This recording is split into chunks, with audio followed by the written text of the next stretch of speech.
The slap didn't just land on her face. It landed on 9 years of sacrifice, silence, and swallowed pain. Karu's head snapped to the side as the sound cracked through the private hotel suite, sharp and final, like a verdict being read aloud. For half a second, the world tilted, the chandelier blurred, her ears rang, but it wasn't the sting on her cheek that stole her breath. It was the look in Minjae's eyes when he lowered his hand. There was no regret there.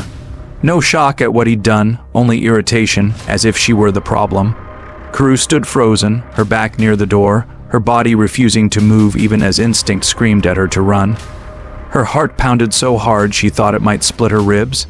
The man in front of her was her husband, the man who had knelt in front of her 9 years ago and sworn she was his life, his forever, his home, and now his arm was wrapped around another woman. Seo Yan leaned into him lazily, her manicured fingers gripping his shirt like she owned him. Her lips curved into a slow, satisfied smile, eyes locking onto Karu's with open triumph. There was no shame in her gaze, no fear, only victory, you see. Seo Yan said softly, tilting her head. He chose. Minjae didn't correct her. Instead, he pulled Seo Yan closer, his grip firm, possessive. So different from the distant, cold touches Karu had grown used to at home. His mouth crashed against Seo Yan's without hesitation, without restraint. It was deliberate, cruel, a statement. Karu felt something inside her finally shatter, not crack, shatter. Her fingers lifted slowly to her cheek, touching the place where his palm had burned itself into her skin. She waited for tears, for sobs, for collapse. Nothing came. Her chest felt hollow, as if everything she'd ever poured into this marriage had been scooped out and discarded. Love, loyalty, patience, all of it gone in a single, brutal moment. She turned. Each step toward the door felt unreal, like walking underwater. Behind her, she heard Seo Yan laugh, soft, amused, satisfied. The sound followed her into the hallway, clinging to her skin like filth. Then her phone vibrated. Karu stopped walking. She already knew who it was before she looked. Ada. Her thumb hovered over the screen for a second, too long before she answered. Mommy. Ada's voice was small, sleepy, innocent. Where are you? Are you coming home with Daddy? The words went straight through Karu's chest. Her vision blurred. She opened her mouth, but no sound came out. If she spoke, she would break, completely. Irreparably. I'll be home soon, she whispered, forcing the lie through her throat. Okay, Ada said brightly. I'm waiting. The call ended. Karu lowered the phone and stared at the black screen for a long moment. Then she walked out of the hotel, the night air hitting her face as the doors slid shut behind her. She didn't look back, but this wasn't where it began. It began 9 years earlier, in a life that felt like it belonged to another woman entirely. Back then, Karu still believed in love without conditions. She remembered the first time she saw Minjae clearly, not as the powerful businessman everyone feared, not as the son of a respected Korean family with quiet influence and dangerous connections, but as the man who sat across from her in a tiny cafe, nervously stirring his coffee because he didn't know how to tell her he was falling in love. You don't have to stay in Korea, he'd said that night. But if you do, I'll make sure you never regret it. She had believed him. She gave up everything for that promise, her job, her plans, her country. Nigeria became something she visited in memory, while Seoul became her reality. She learned the language slowly, painfully, learned the customs, learned how to bow her head just enough to be polite, but not enough to disappear. She learned how to be quiet. Minjae's family never accepted her. Not openly, they were too polished for cruelty, too refined for insults. Instead, they offered smiles that never reached their eyes and questions that always circled back to the same thing. When will you give us a grandson? At first, it was light-hearted. Jokes at family dinners, teasing comments from his mother. Karu laughed them off. She and Minjae had time. Then Ada was born. Karu had never known love like that before. Holding her daughter for the first time felt like discovering a new part of her soul. Ada's skin was warm, her fingers tiny but strong as they wrapped around Karu's thumb. She's perfect, Kuru whispered. Min-jae smiled, but something in that smile didn't quite reach his eyes. She's beautiful, he said. Next time, we try again. Those words followed Kuru for 8 years. Ada grew into a bright, curious child. She loved drawing pictures of her family, always 3 figures holding hands. She adored her father. Waited for him every night, defended him when he forgot promises. He's busy, she'd say seriously. Daddy works hard. Kuru let her believe it because the truth was harder. Min-jae stopped coming home early. Then stopped calling. Then stopped pretending. His warmth turned into distance. His affection turned into obligation. Their conversations became brief exchanges about schedules and appearances. At night, Kuru would lie awake beside him, staring at the ceiling, wondering when she'd become invisible. She tried everything. She cooked his favorite meals, learned recipes his mother praised, changed her hair, changed her clothes, changed herself. Nothing worked, and slowly, a terrible thought began to take shape in her mind. He was with someone else. She ignored it at first, pushed it down. Love made her hopeful. Fear made her blind, until the nights grew longer, until the lies grew sloppy, until silence became louder than arguments. That night, the night everything snapped, Kuru had been sitting in the living room, the apartment dim except for the lamp beside her. Ada slept in the next room, hugging her favorite stuffed animal. Min-jae was late, again. Kuru stared at her phone until her eyes burned. No messages, no calls. Her fingers trembled as she opened the tracking app she'd sworn she'd never use. The red dot pulsed on the screen. A hotel, 15 minutes away. Her heart sank, then hardened. She didn't cry. She put on her coat, checked on Ada one last time, and walked out the door. She needed to see it. Needed the truth to finally destroy the hope that had been slowly killing her. The rest, the slap, the kiss, the humiliation, came like a storm she never saw coming. When Kuru reached home later that night, the apartment felt unfamiliar. Ada was waiting. She took one look at Kuru's face and froze. "Mommy, what happened?" Kuru forced a smile that felt like glass. "It's nothing, sweetheart." Ada stepped closer, her small hand lifting to Kuru's cheek with gentle care. "Daddy hurt you." It wasn't a question. Kuru broke. She knelt and pulled her daughter into her arms, holding her tightly as the tears finally came. Ada clung to her, sobbing quietly, her confusion mixing with fear. In that moment, Kuru understood something with terrifying clarity. Staying would destroy her, but worse, it would destroy her daughter. As Ada cried against her shoulder, Kuru made a silent decision. She would leave, no matter the cost, no matter the fear. She would not raise her child in a house where love was conditional and dignity was negotiable. That night, as Ada finally fell asleep, Kuru sat alone in the dark and stared at the door. Min-jae still hadn't come home, and for the first time in 9 years, Kuru hoped he wouldn't, because she was done waiting, and this was only the beginning. Min-jae came home at 2:17 a.m. Kuru knew the exact time because she had been staring at the clock for hours, unmoving, her body rigid on the edge of the couch. Every second that passed tightened something inside her chest, not hope, not longing, resolve. The front door opened quietly, like a thief testing his luck. The smell hit her first. Perfume, not hers, sweet, floral, confident, the kind of scent worn by a woman who knew she was wanted. Min-jae stepped inside, loosening his tie, his footsteps unsteady.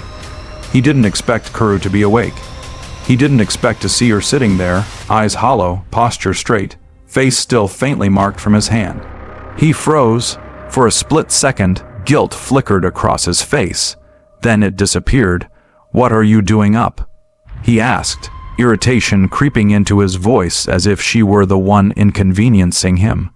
Kuru stood slowly. "We need to talk." He sighed heavily, rubbing his temples. "Not now. I'm tired." "No," she said, her voice calm but unyielding. "Now." Something about her tone made him stop. He straightened, crossed his arms, and leaned against the wall like a man preparing for an argument he fully intended to win. "Say what you want to say." Kuru looked at him, really looked at him. The man she had loved was gone. In his place stood someone cold, entitled, and unrecognizable. "Why?" she asked quietly. "Why are you doing this to us?" He didn't answer. 9 years, Minjae, she continued. 9 years of marriage. I gave up my country, my career, everything I was. I stood by you when your family looked down on me. I raised our daughter while you chased success. When did I stop being enough? His jaw tightened. Enough? He repeated bitterly. You want to talk about enough? Her stomach dropped. You never gave me a son. The words landed like a bullet. Kuru staggered back slightly, gripping the arm of the couch. What did you just say? My family expected an heir, Minjae said, his voice growing firmer, harsher, as if rehearsed.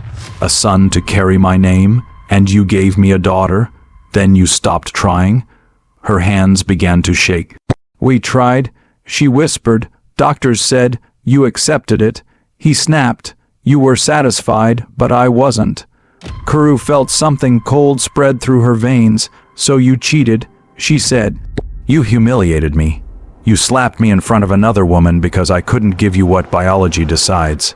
She can. Minjae replied flatly. The room spun. She can give me a son. Kuru stared at him, disbelief giving way to devastation. And Ada, she asked, what about your daughter? He looked away. She'll be fine. That was when Kuru knew he had already abandoned them. Then he said the words that ended everything. I'm marrying her next week.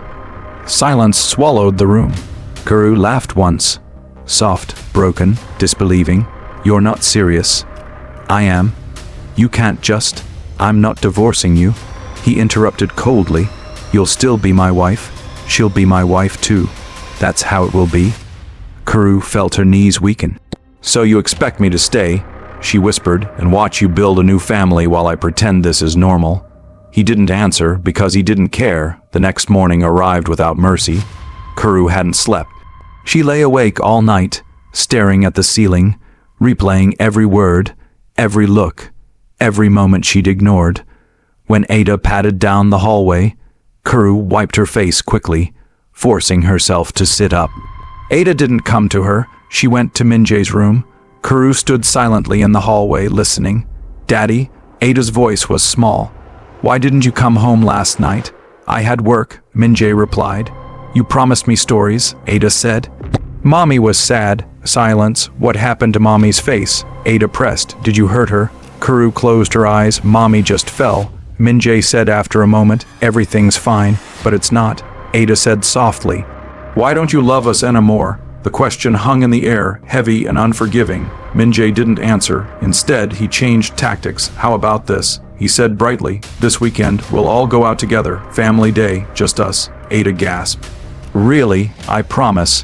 Kuru pressed her hand against the wall to steady herself. Saturday, his wedding day. That afternoon, Kuru went to Jayan.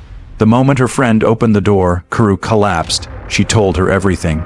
The hotel, the slap, the second wife, the son. Jayan listened silently, her expression hardening with every word. You need to leave, Jayan said when Kuru finished. Now, I have nothing, Kuru whispered. No job, no savings, I'll help you. Jayan said without hesitation. Go home, go back to Nigeria, start over. The word home felt like oxygen. Kuru nodded slowly. I'll leave Saturday. The supermarket, it happened the next day. Ada spotted Minjae's car first.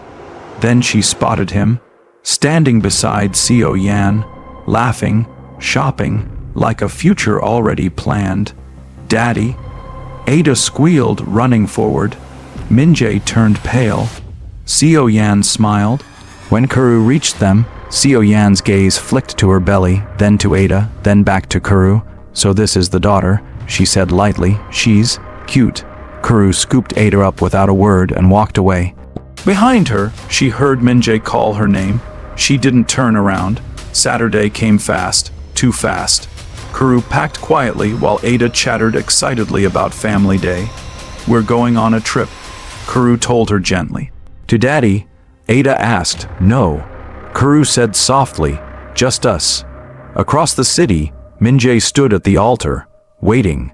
And for the first time in his life, nothing went according to plan. But Kuru didn't know that yet. She only knew one thing as she buckled Ada into the car and drove toward the airport. She was finally choosing herself, and there was no going back. The airport was louder than Kuru expected. Rolling suitcases rattled across tiled floors. Announcements echoed overhead in 3 different languages. Children cried, couples laughed, people rushed past with places to be, lives intact. Kuru felt detached from all of it. She stood in the check-in line with Ada beside her, one hand gripping her daughter's small fingers, the other clutching their passports so tightly her knuckles ached. Her heart thudded hard against her ribs, not with doubt, but with fear that she was already too late. Ada looked up at her, eyes bright, still hopeful. "Mommy, is Daddy meeting us here?" The question sliced straight through Kuru's chest. "No, baby," she said carefully. "Daddy has important things to do today." Ada frowned. "More important than us," Kuru swallowed.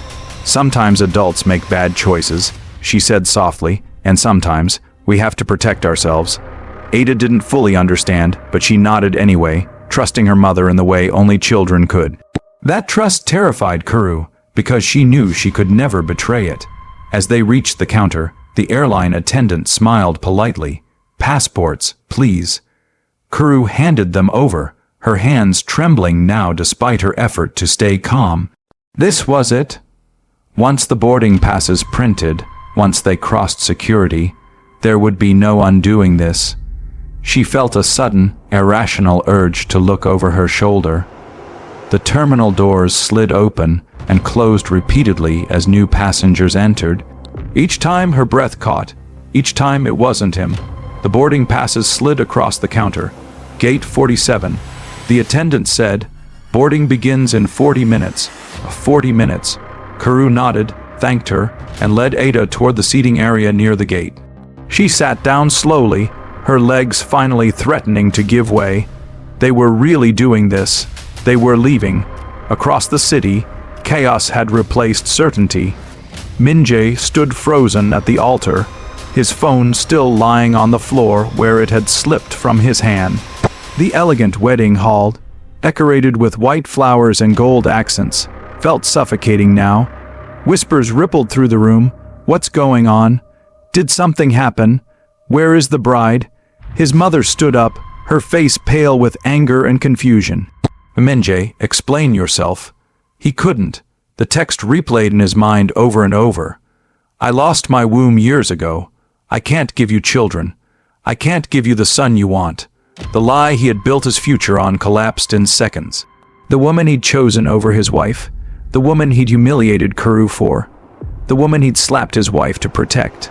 Gone, and suddenly, for the first time, Minjae thought of Kuru, not as an obstacle, not as a disappointment, but as the woman who had stood by him when he had nothing. A cold dread settled in his stomach.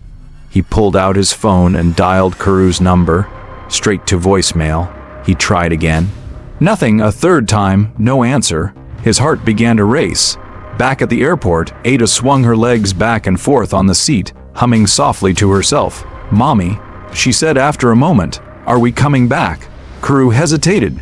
"I don't know," she said honestly, "but wherever we go, we'll be together." Ada smiled. "That's okay then." Those words nearly broke her. Kuru reached into her bag and pulled out a small envelope. The letter she had written late the night before, hands shaking, tears blurring the page. She hadn't intended to give it to Minjae. She'd left it on the bed where he couldn't miss it. Closure for herself. She wondered if he had found it yet. Minjae found it an hour later. He burst into the house, wedding suit still on, tie loosened, hair disheveled. The silence inside the mansion hit him like a wall. "Kuru," he called. No answer. "Ada." Nothing. Panic clawed up his throat. He rushed upstairs, threw open the bedroom door, and froze. The closets were half empty. Drawers open, suitcases gone. His breath came in short, sharp gasps as his eyes landed on the envelope resting neatly on the bed. His name written in Kuru's familiar handwriting. He opened it with trembling fingers. As he read, his chest tightened, his vision blurring. She wasn't angry, that was the worst part. She was done. She took Ada. He whispered aloud, the words finally sinking in. He bolted downstairs. When did they leave? He demanded of the gatekeeper. "About half an hour ago, sir." the man replied. They said they were going to the airport. Min-jae didn't think. He ran. Flight 832 to Lagos, now boarding Group B. Karu's heart jumped. She stood, lifting Ada into her arms, her bag slung over her shoulder. Her legs felt weak, but she forced herself forward, step by step, joining the line. This was it. No more waiting, no more hoping, no more surviving. She was choosing freedom. Then she heard it. Kuru. Her name echoed through the terminal, sharp and desperate. Her body went cold. She didn't turn around. Kuru, please. Ada stirred in her arms. Mommy. Is that Daddy? Kuru closed her eyes. Min-jae pushed through the crowd, breathless, his suit wrinkled, eyes wild. People stared as he reached them, grabbing Kuru's arm without thinking. Don't touch her. Kuru said immediately, her voice low and firm. He released her as if burned. Please, he said, voice cracking. I made a mistake. I was wrong. Seo Yan, she left. She can't. I don't care. Kuru said. The words stunned him. I don't care what she can or can't do. Kuru continued. This isn't about her. It's about what you did to us. Ada clung tighter to Kuru's neck. Daddy, she whispered. Min-jae's eyes filled with tears as he looked at his daughter. Ada, come here, baby. Daddy's here. No. Kuru said again. You don't get to confuse her now. Kuru, he pleaded. Please, we can fix this. I'll call off everything. We'll go home. I'll change. She looked at him then, really looked at him, and she saw the truth. He wasn't sorry for what he'd done. He was sorry it hadn't worked. You slapped me, she said quietly. You chose another woman over your family. You taught our daughter that love is conditional. He shook his head desperately. I was angry. I didn't mean you meant it. She said, because you did it. Silence fell between them. Flight 832 now boarding final passengers. Kuru stepped back. This is goodbye, Min-jae. He reached for Ada, tears streaming down his face. Baby, Daddy loves you. Ada looked at him, confused, hurt. Then she turned her face into Kuru's shoulder. Min-jae collapsed, right there in the terminal on his knees. People stared. Kuru didn't. She walked past him through the gate, holding her daughter as tightly as she could. She didn't look back. Not when the plane doors closed. Not when the engines roared to life. Not when Seoul disappeared beneath the clouds. Because behind her was pain. And ahead was a future he no longer had the right to touch. The plane climbed steadily through the clouds, the city shrinking beneath them until it looked like a scattered pattern of lights and glass. Kuru kept her forehead against the window, not because she wanted to see Seoul one last time, but because she needed the cold glass to remind herself this was real. They were gone. Ada had fallen asleep against her chest, small breaths warm and steady, fingers still tangled in Kuru's sweater like an anchor. Kuru stroked her daughter's hair slowly, rhythmically, the way she always did when the world felt unstable. Only now the instability was behind them, or so she hoped. The flight attendant approached softly. Would you like anything to drink, ma'am? Kuru shook her head. No, thank you. Her throat was too tight anyway. As the cabin lights dimmed, exhaustion crept in. But sleep wouldn't come. Every time she closed her eyes, memories surged forward. Min-jae's face twisted with rage, the sharp crack of his hand against her cheek, Ada's scream, the humiliation, the silence that followed. She hadn't cried then, she cried now. Silent tears slid down her face and soaked into Ada's hair. Kuru bit her lip, refusing to make a sound. This was supposed to be the moment of relief, freedom, escape. But freedom, she was learning, came with grief. Grief for the life she thought she had. Grief for the man she once loved. Grief for the future that died the moment he raised his hand. When they landed in Lagos, the air was heavy and warm, buzzing with life. Voices overlapped. Laughter spilled through the terminal. Music played somewhere in the distance. It felt alive. Kuru stepped outside the airport and inhaled deeply, the scent of dust, rain, and familiarity hitting her all at once. Her sister stood near the pickup area, scanning the crowd anxiously, until her eyes locked onto Kuru. Kuru. Before Kuru could react, she was pulled into a fierce embrace. You came, her sister whispered, holding her tightly. You really came, Kuru finally broke. She sobbed openly now. shoulders shaking as years of fear and endurance poured out of her. Her sister held her without asking questions, without judgment. Ada stirred, blinking sleepily. "Auntie?" Her sister pulled back, eyes filling as she cupped Ada's face. "My beautiful girl," she said softly, "you're safe now." Safe. The word echoed in Kuru's mind. She wanted to believe it. Back in Seoul, Minjae's world had collapsed into silence. The mansion felt cavernous, every room echoing with absence. Ada's toys lay untouched. Kuru's slippers still rested by the door where she'd always left them. He sat alone at the dining table, staring at his untouched meal. His phone buzzed. Not Kuru. His mother. "Where is your wife?" she demanded the moment he answered. "She left," he said quietly. "What do you mean she left?" His mother snapped. "The wedding was a disgrace. Investors are asking questions. The family is humiliated." Minjae closed his eyes. "I don't care about investors," he said. There was a stunned pause. "You don't care?" she repeated incredulously. "You threw everything away for a woman who disappeared, and now you don't care." "She was my wife," Minjae said. "And I lost her." His mother scoffed. "You lost face. That is what you lost." The call ended abruptly. Minjae stared at the dark screen. For the first time in his life, the approval he had chased felt hollow. Weeks passed. Kuru settled into her sister's modest home, helping in the kitchen, walking Ada to school, relearning how to live without fear. The bruises faded. The tension in her shoulders slowly eased. But healing wasn't linear. Some nights, she woke up gasping, heart racing, convinced she'd hear Minjae's voice in the hallway. Other nights, she cried quietly in the bathroom so Ada wouldn't see. Her sister noticed. "He hurt you deeply," she said one evening, handing Kuru a cup of tea. "But he doesn't get to define your future." Kuru nodded, staring into the cup. "I don't even know who I am without him," she admitted. Her sister smiled gently. "Then this is where you find out." Minjae tried everything: calls, emails, messages sent through mutual friends. No response. He hired investigators.